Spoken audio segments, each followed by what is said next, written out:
안녕하세요. 박인철 방송 나는 나 125번째 시간입니다. 어, 지난 시간에는 이제 선배님이 오다를 받은 정부로부터 이제 작품을 사겠다라는 계약을 맺고 이제 작업을 하는데 거기에 그 팀의 일원으로 이제 참여해서 그 잠실 올림픽 스타디움에서 작업을 했다는 말씀을 드렸습니다. 사실 이제 그게 그런 기회가 저한테까지 올 수 있었던 것은 제가 만약에 교사로서 이제 학교에 근무를 하고 있었거나 그러면은 이제 메인 몸이기 때문에 그게 불가능한데 화실을 운영하고 있다 보니까 그 선배님들이 그러니까 일솜씨는 좀 있는 것 같고 비록 장애가 있지만 그 장애를 안 가진 사람들보다 더 적극적으로 이제 일에 매달리는 이제 근성을 이제 아는 분들이 이제 계셔서 저놈이라면은 같이 일을 해볼 만하다라고 해서 이제 추천을 해 주셨고, 그래서 그 프랑스에서 이제 작업을 하시던 그 선배님이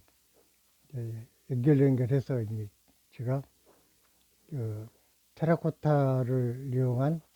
그 부조와 또 유리 모자이크까지 이제 작업을 했었다는 말씀을 드렸습니다. 근데 그렇게 이제 84년도 보면 이제 졸업을 했고, 84년, 85년, 86년, 3년 동안 이제 화실을 두 대를 이사까지 해 가면서 이제 화실 운영을 했었는데, 그 3년 동안에도 계속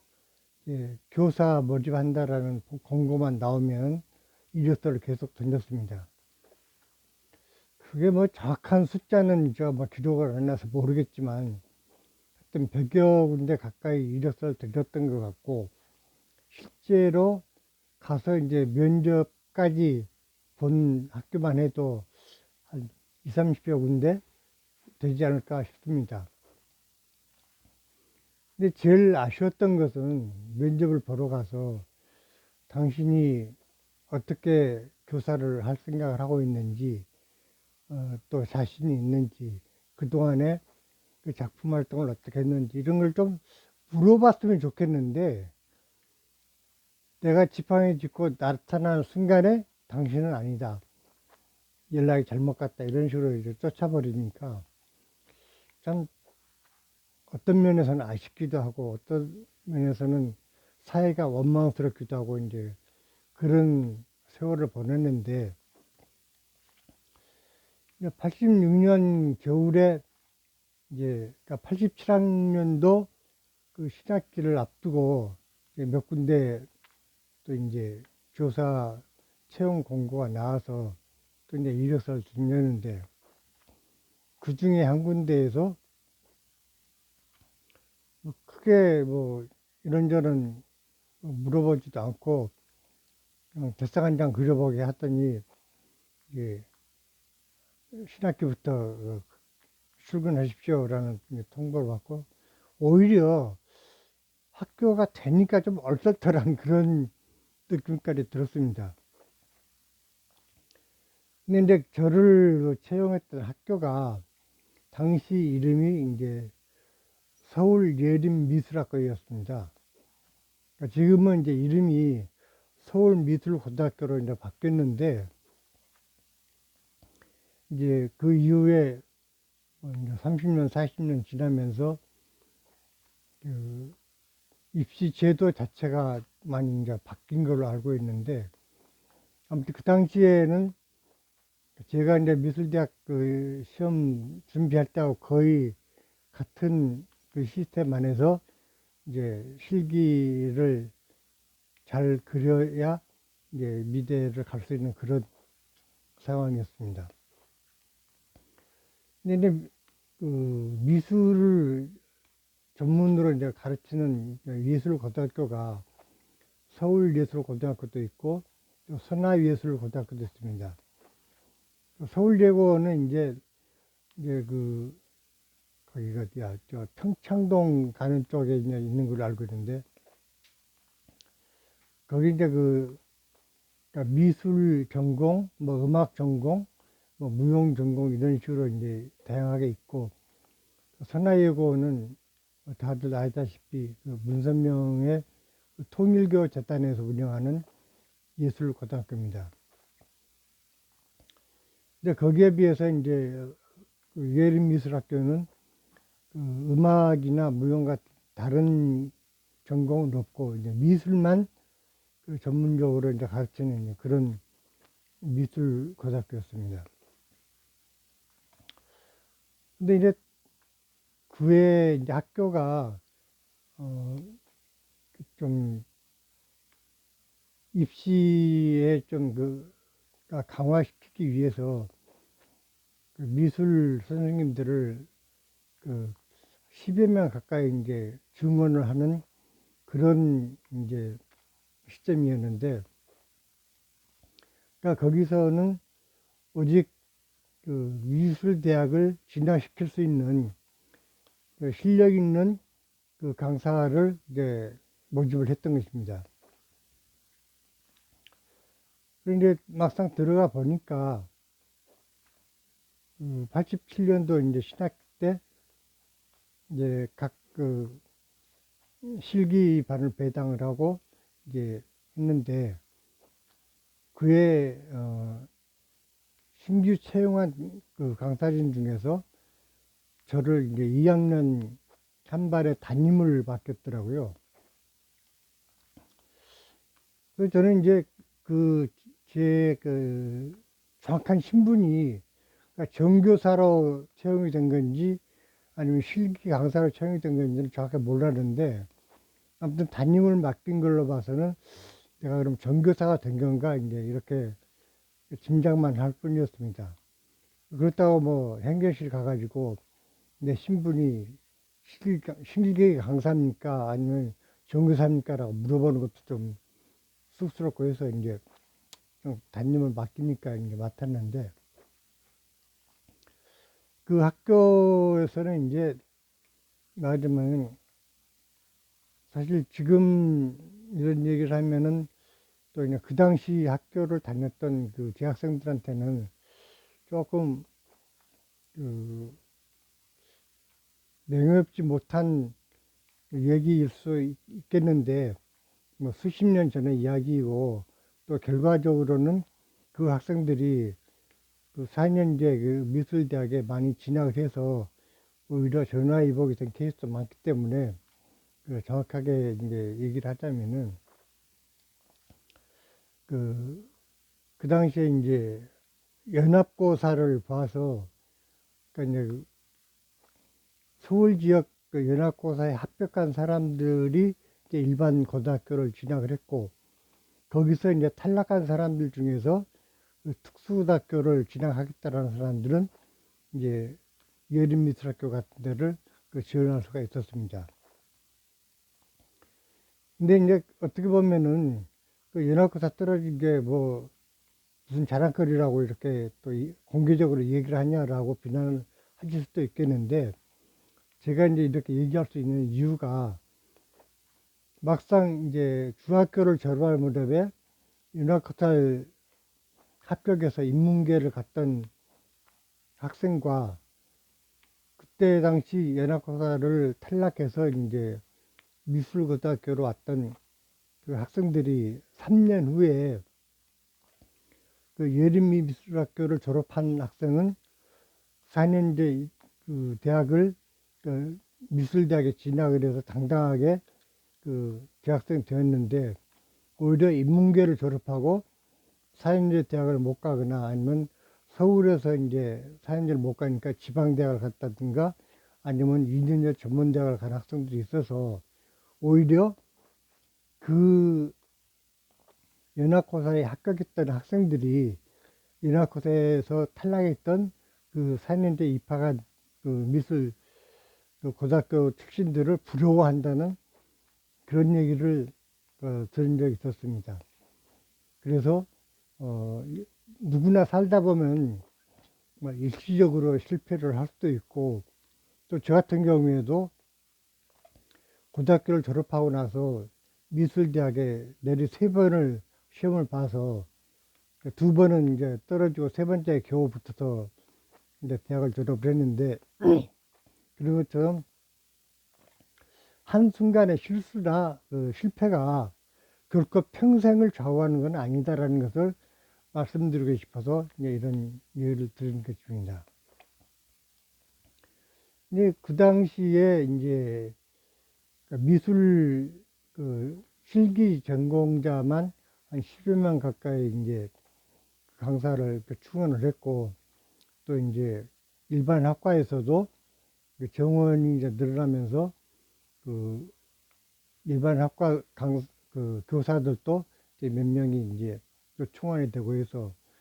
어떤 학교가 상당히 어떤 새로운 분위기에서 쇄신이 되는 그러한 분기점이 됐던 해가 1987년이었습니다. 근데 이제 저는 항상 장애인이라는 어떤 굴레를 이제 안고 살아가야 했기 때문에 과연 나를 학생들이 어떻게 대해줄 것인가. 물론 내 개인적으로는 학교를 다닐 때도 혹독한 중노동에도 이제 이를 악물고 견뎌냈고, 교습과가 다른 학과에 비해서 훨씬 많은 중노동을 이제 필요했지만은 그걸 견뎌냈는데, 그래서 어떠한 일이 주어지더라도 저는 이제 감당해낼 자신감은 있었지만, 학생들이 나를 대하는 거는 또 이제 나 혼자만의 문제가 아니라 상대적인 것이기 때문에 사실 좀 걱정이 되는 측면도 있었습니다. 근데 이제 몇 달을 그렇게 이제 생활을 하다 보니까 또 학생들이 또 자기들끼리 뭐랄까 교사들에 대한 인기 투표 이제 이런 거를 이제 했던 것 같습니다. 그러니까 요즘은 이제 뭐 선거 때가 되면은 뭐 여론조사를 통해서 뭐 누가 인기가 더 있고 뭐 누가 더 좀 관심이에서 이제 멀어져 있고 이런 것들을 검사를 하고 그러는데, 뭐 학생들한테 뭐 선생님들이 어떤 선생님이 제일 인기가 많은지 투표해보자 뭐 이런 걸 시킬 일은 없습니다. 그런데 자기네들끼리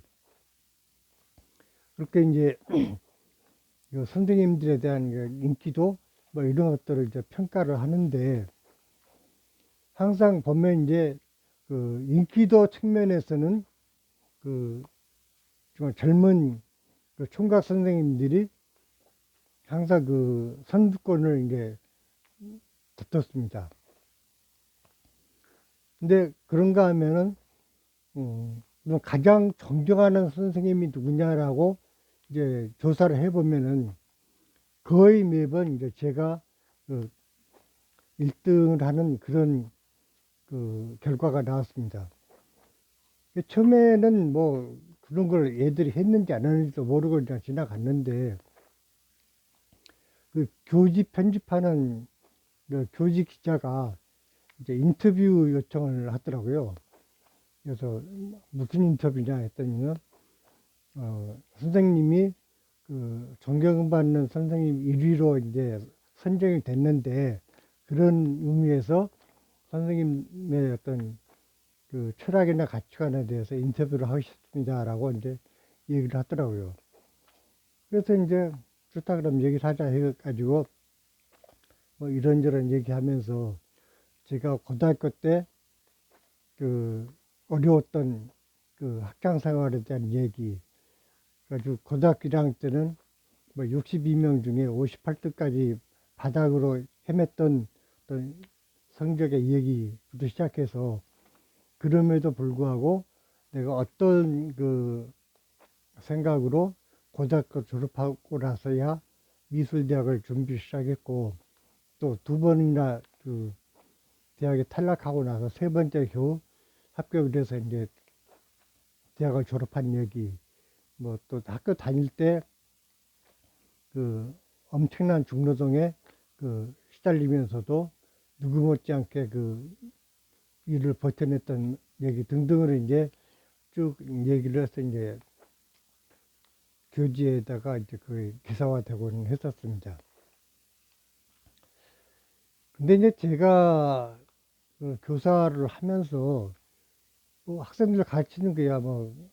워낙 제 전공이 이제 그쪽이니까 전혀 문제될 게 없는데, 가장 제가 좀 난감하고 어려웠던 것이 돈 끊는 일이었습니다. 그러니까 이제 서울예고나 선화예고 같이 아예 어떤 부유층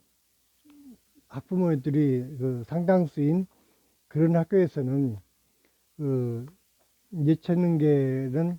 워낙 고등학교 다닐 때부터 실기 부담이 있기 때문에 학비가 많이 드는 것이 공공이나 사실로 이제 다 널리 알려져 있었는데, 이 예림미술고등학교 같은 경우에는 학생들이 이제 연합고사를 탈락했던 학생들이 많다 보니까 상대적으로 경제적으로 그렇게 넉넉하지 못한 학생들이 많았습니다. 근데 그 당시만 해도 고등학교가 이제 의무교육이 아니었고,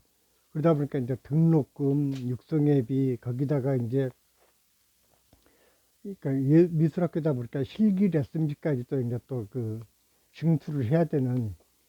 그런 과제가 이제 담임들에게 줘 있었던 것입니다. 근데 저 자신이 워낙 고등학교 때 남들보다 등록금을 내는 시점이 이제 늦었고, 또 미술을 할 때도 사실 조선은 2년 동안 레슨비 한 푼 안 내고 선생님께서 이렇게 돌봐주셔서 그 은혜를 입으면서 이제 제가 미술을 준비했는데, 참 그런 입장에서 이제 물론 여유 있는 학생들이야 뭐 그냥 돈을 넣을 수 있으니까 그냥 가져오는데, 집안이 어려워서 차일피일 이제 미루는 학생들이 많이 있었습니다. 근데 그런 학생들한테 빨리 돈 내라고 이제 독려를 해야 되는데, 그것이 참 제 입장에서는 뭐 수업하는 것은 아무것도 아닌데 그게 너무 부담이 되고 이제 힘든 과제였습니다. 그러니 여러 가지 측면에서 징수 실적이 거의 맨 꼴찌에 이제 해당되는 게 우리 반이었습니다. 이제 이렇게 되다 보니까 한 학기를 지내고 여름방학을 하게 되니까 학교 방침이 이제 도저히 저한테 이제 담임을 계속 맡길 수가 없다라는 결론을 내렸던 것 같습니다. 그래서 이제 담임은 다른 선생님한테 이제 2학기 때 이제 넘겨주고 저는 그냥 실기만 담당하는 걸로 그렇게 해서 만 4년 동안의 교사로서의 이제 생활을 이어가게 됐던 것입니다. 그래서 아무튼 이제 학생들은 그렇게 이제 저한테 어떤 절대적인 신뢰를 했었고, 또 학생들이 이제 뭐랄까 소묘를 저한테 배우면서는 나름대로 이제 미술학교인 만큼 입시를 위해서 열심히 이제 공부할 수 있는 그런 분위기를 이제 조성하기 위해서 제 나름대로는 최선을 다했었고, 그 결과 많은 학생들이 그러니까 이제 3년 전 실패를 이제 이겨내고 4년제 미술대학에 진학하는 학생들이 많이 나오는 걸 보면서 한편으로 마음이 흐뭇했었습니다. 그렇게 교사로서의 생활을 하다가 이제 장애인 복지신문이라는 또 새로운 언론사가 만들어지면서 이제 또 새로운 길을 이제 찾게 되는 그런 그 전혀 예상치 않았던 또 변화를 가져오게 되는데 그 부분에 대해서는 또 다음 시간에 말씀드리도록 하고 오늘은 이만 줄이겠습니다. 감사합니다.